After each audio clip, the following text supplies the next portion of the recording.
Today, Toyota Motor North America donated over 2,000 face shields to the United Way. Representatives from United Way and the agencies they support got together in the building parking lot to pass out the shields and give a quick thank you to Toyota.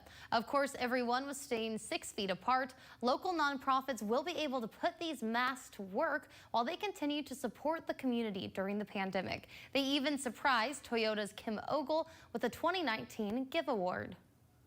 During the COVID crisis, we were looking at, what are those needs and how can we help? And so they were one of the first calls that we made to see, okay, how can we collectively help the community?